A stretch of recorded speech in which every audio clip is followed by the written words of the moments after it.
Hey there! Do you want some tacos? Hi everyone, it's me, and today, Taco Bell! Let's learn the science together! Hello, Internet! I've eaten Taco Bell non-stop for the...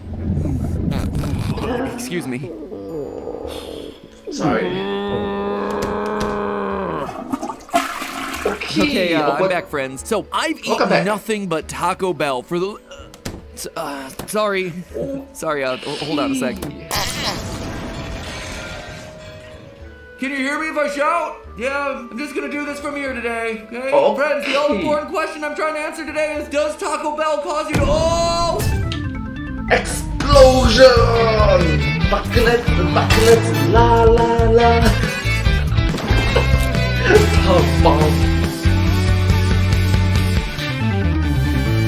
Hello, Internet! Welcome to Food Theory!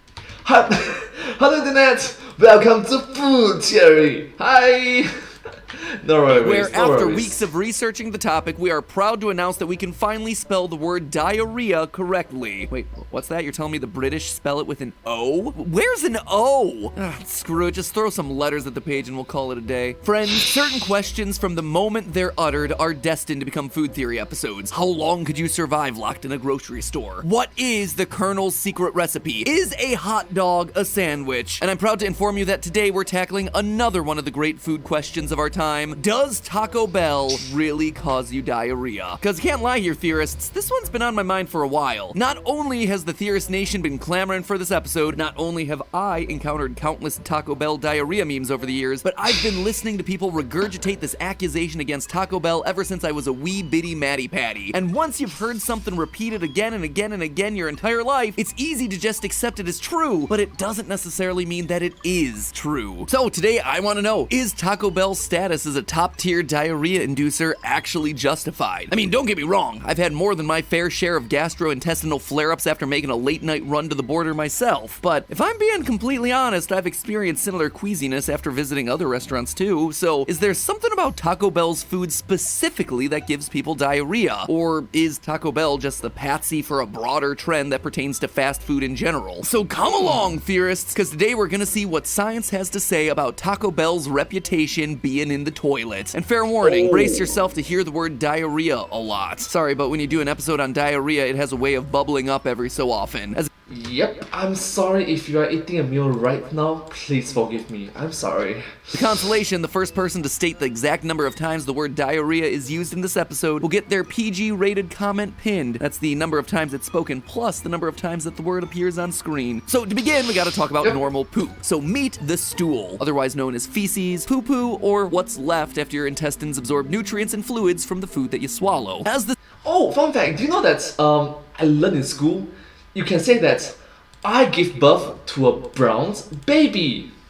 Yeah. Stool makes its way through your digestive tract. The small intestine secretes a bunch of water into it. This turns it into a more liquidy consistency that can more easily flow through your intestines. Later, that water is reabsorbed by the colon, also known as the large intestine. Or at least that's how it's supposed to work. See, diarrhea occurs when the colon, for whatever reason, is unable to reabsorb that appropriate amount of water from the stool. When the correct amount of water gets absorbed, a person's solid waste comes out solid. Or as my little 3-year-old says, lumpy poops. But if not enough water gets absorbed out, the stool exits the body with a loose, runny consistency. And by now, I think we're all familiar with the term for that, diarrhea. Now, there are a number of reasons why the right amount of water might not get reabsorbed, but they all pretty much fall into one of two categories: osmotic diarrhea and secretory diarrhea. Osmotic diarrhea occurs when the water in your colon has so many non-water particles mixed into it that the particles prevent the water from being reabsorbed the way they should. Secretory diarrhea, on the other hand, occurs when the small intestine is stimulated to secrete more water than necessary, which makes it impossible for the colon to reabsorb enough. And if you're wondering how I know all of this, these are the videos that I've been watching for the past week. Therefore, a lactase is called a disaccharidase, which it does exactly as to what the name implies, which is to break down your disaccharide. Which one is it when we consume milk or dairy? Lactose. You ever been... Alright, the more you know, I guess. Very interesting and educational. Thank you, I guess. Thank And you. in that part of YouTube, it is a scary, scary place with way too many green-screened PowerPoint presentations. Now, if you've ever had diarrhea when you were sick, then you know that infection is one thing that can cause it. But for today's purposes, we're gonna focus on non-infectious diarrhea brought on by food that's generally considered safe to eat. Harvard Medical School acknowledges that there are 7 different types of food that can prevent water reabsorption and cause diarrhea. And spoiler alert, Taco Bell's menu is basically an homage to all 7. First on the list, sugar, more specifically fructose. When a person overconsumes fructose, the body is unable to absorb all of it in the small intestine. This means that some of the fructose makes its way to the colon, where it's fermented by bacteria and causes bloating and osmotic diarrhea. So then where do you find fructose? Well, fructose is found naturally in fruit, but looking at Taco Bell's menu, you ain't finding any fruit on that puppy. No, what's pertinent to our discussion today is the fact that fructose is added to soda. Oh, and by the way, sugar substitutes and sweeteners can cause diarrhea too in a lot of the same ways, so us Diet Cola guzzlers aren't in the clear either. The more you know, I guess. And get this, in excess, soda's caffeine content can also be a contributing factor. As a stimulant, caffeine increases bowel movements, which boosts the speed at which the stool travels through your intestines. Yeah, good job! Plus, caffeine stimulates the small intestine to secrete more water into the stool. So basically, if you ingest too much caffeine, your colon is forced to absorb more water in less time. And if your colon isn't up to the task, well, you might find yourself saying ka-chow as you race Lightning McQueen style to the nearest bathroom. So right off the bat, we see that this is pretty damning for Taco Bell. Its sodas alone are enough to cause diarrhea, and we haven't even started talking about the actual food. And that's more bad news for Taco Bell because the next diarrhea causers on our list are fried and fatty foods. Now, to the surprise of absolutely no one, Taco Bell is more than a few items on its menu that fit the bill. The USDA dietary guidelines currently recommend that no more than 10% of your daily calories come from saturated fats. For people on a 2,000 calorie per day diet, that translates to no more than 22 grams of saturated fats a day. But having said that, you must recognize that 2,000 calories per day diet is subjective. Different individuals require different amount of calories. Some individuals require more than 2,000, 2,100, 2,200, 2,500. But some individuals require lesser, 1,800, 1,500, even 1,200. Case in point, like for example, the tallest man in the world consumes more than the shortest man in the world. Understandably? Yeah. The more you know, I guess. According to the nutritional info on Taco Bell's own site, there are 27 individual items on the menu with 10 grams of saturated fat or more. Keep in mind, that's just talking about individual items. If you're like me and you get a combo, maybe an extra item from the value menu, you can easily max out your daily recommended saturated fat intake on a simple trip through the drive-thru. And if you're among the millions of people who have difficulty digesting dairy products due to lactose malabsorption, or have difficulty digesting wheat, rye, and barley products due to celiac disease, a Mexican-inspired menu like Taco Bell's is an absolute minefield. Yes, there's something called lactose malabsorption. There's another thing called lactose intolerance. Of course, there's tolerance level. If your tolerance level is or it affects greatly. So yeah, the more you know, I guess. Everywhere you look, there's cheese and there's tortillas. For those individuals, gluten and lactose can trigger osmotic diarrhea. And before I start firing off comments under the video, despite your suspicions, Taco Bell's cheese is actually a dairy product, and it does contain lactose. I know, I was also suspicious of the orange glowing goo. Okay, so at this point, you might be saying to yourself, whoa there, Mad Pat, let's tap the brakes there, pal. Sure, soda and cheese and fatty foods and whatnot are all over Taco Bell's menu, but how's that any different from most other fast food restaurants out there? After all, a cheeseburger and a fountain drink from any one of Taco Bell's competitors has basically the same ingredients in there too. And you know what? I'm there with you, friendo. Pretty much any fast food out there is a threat to give you the runs, especially if you partake on a regular basis. But remember, there were 7 different types of food that cause diarrhea, and up till now we've only covered 5. The last 2 are what really set Taco Bell apart. 6th on our list, FODMAPs, or fermentable oligosaccharides, disaccharides, monosaccharides, and polyoils. Alright, FODMAP.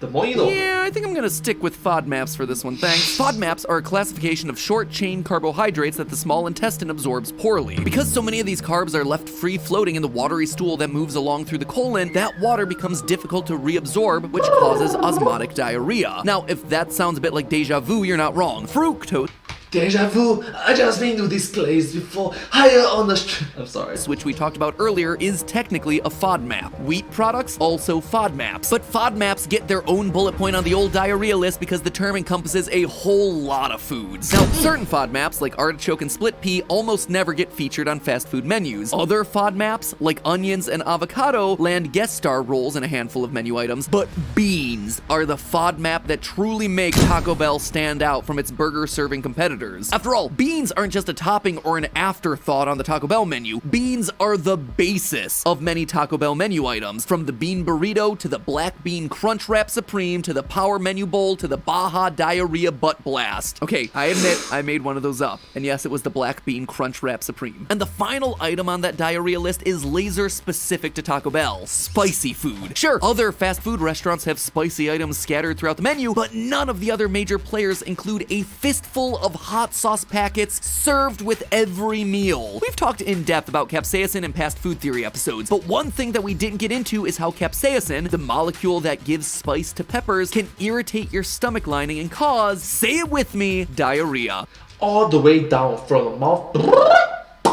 See, the pain receptors that sense pain, or spice, in your mouth are called TRPV1 receptors, and the capsaicin molecule binds to them. But TRPV1 receptors aren't only located in your mouth. As anyone who's ever had a particularly spicy burrito can attest, those pain receptors are located all the way through the digestive tract, from the very beginning to the fiery hot end. So when the TRPV1 receptors in your intestines start getting activated by spicy food, they tell your intestines to move that painful stool along faster as a defense mechanism. This means that your Crunchwrap Supreme zips through your colon faster than usual, which means there's not enough time to reabsorb the water from the stool before it bursts forth your body like some kind of Diablo sauce lava geyser. So, are the Taco Bell diarrhea memes justified? Well, the science tells us Taco Bell is a perfect 7 for 7 when it comes to our diarrhea-inducing checklist. You could even say that Taco Bell not only runs to the border, it runs in a lot of places. My go-to Taco Bell order, the medium burrito supreme combo, has it all in spades.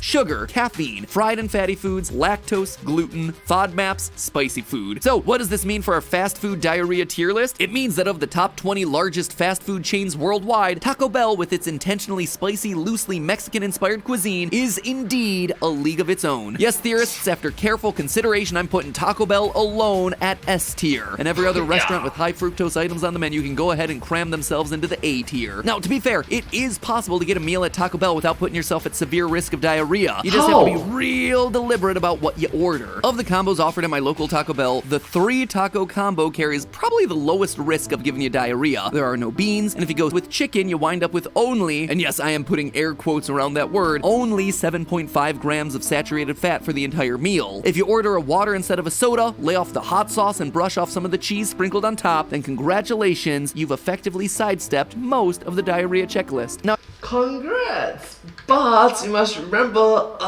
results may vary. I'm sorry. I gotta admit, I'm pretty satisfied with what science says about Taco Bell and diarrhea, but I'm not fully satisfied. That's right, I'm not ready to call it a crunch wrap on today's episode. What I want you guys to know is that I'm currently preparing myself mentally and physically for a follow-up episode where I put Taco Bell and its fast food competitors to the test in real life. I'm also curious to compare Taco Bell's diarrhea-ness against the diarrhea-ness of actual traditional Mexican cuisine. Given that soda's a huge factor, Mexican Coca-Cola, anyone? Before I can actually do that episode, though, I need to get my personal and work calendars situated in case I go down for the count for a few days, or weeks, or months. Anyway, if the Taco Bell Border Blast Challenge sounds like the kind of torture you want to see me put myself through, let me know down in the comments. Not 100% sure that's what I want to call it either, so I'm accepting suggestions down in the comments too. Man, there are a lot of comment prompts in this episode, huh? Food theory lurkers, this is your chance to step out into the light and make your voice get heard. And that potential. But having said that, you must remember that this video came out in the year 2021, right now it's in the year 2022. I'm very sorry. I'm sorry. My deepest apologies. Episode's not even the biggest news I have for you today, theorists. Oh no, not by a long shot. Friends, it gives me tremendous satisfaction to announce the sponsor of today's episode, Grubhub. Yeah, they sponsored us. Yeah. If you've been following the Food Theory channel for over the past few months, then you know why this is such a big deal. Earlier this year, we released an April Fool's episode about the bizarre 3D animated ad campaigns that they were doing, and much to our surprise, Grubhub actually got on board with the theory to the point that they started mailing me, no joke, top secret episodes with clues inside. Honestly, I'm not sure I've ever participated in a sponsorship deal that's happened as organically as this one. I'd say this calls for a chicken sandwich, wouldn't you? Theorists, the new Grubhub guarantee is that you'll get unbeatable prices and on-time delivery at your favorite restaurants every day. What does that mean exactly? Well, their lowest price guarantee is that if you find a lower price with a competitor, Grubhub will send you the difference in perks and an extra $5 perk. And then there's the Grubhub on-time delivery guarantee. If your food arrives late, Grubhub will send you a perk for at least $5 off. And if you find an irrefutable link between the Grubhub Cinematic Universe and the Jimmy Neutron Cinematic Universe, you get yourself a free double McSpanky burger. Okay, I made the last one up, but you can take those first two guarantees to the bank. As a matter of fact, not only did my chicken sandwich arrive at my doorstep precisely when Grubhub said it would, but nobody had a better price either. So, I guess you win this round, Grubhub. I won't be claiming any perks or discounts off this perfectly executed delivery, but know this, I'll be keeping my eye on you. If any of my future orders go awry for any reason, I stand ready to pounce on that Grubhub guarantee. I'll be waiting, Grubhub, and I'll be watching. Theorists, click the link in my description to order your local favorites and test the Grubhub guarantee for yourself. And as always, remember, it's all just a theory. A food theory. Bon appetit. Thank you all so much for watching this video. Taco Bell. Taco. Anyways, I hope you find this video very educational. I hope you learned something new from this video. If you do like this video, please remember to like, share, subscribe to my channel, and comment down below if you have any share of us. Don't forget to follow my channel. I hope to see you all in my next video. But hey, I'm sorry. But hey, that's just a theory. A food theory. Bon appetit. Thank you. And I hope to see you all in my next video. Bye-bye! Thank you so much! Thank you so much, you're all the best for your wonderful, positive, wholesome comments down below. Your encouragement, your support, really wonderful. Thank you!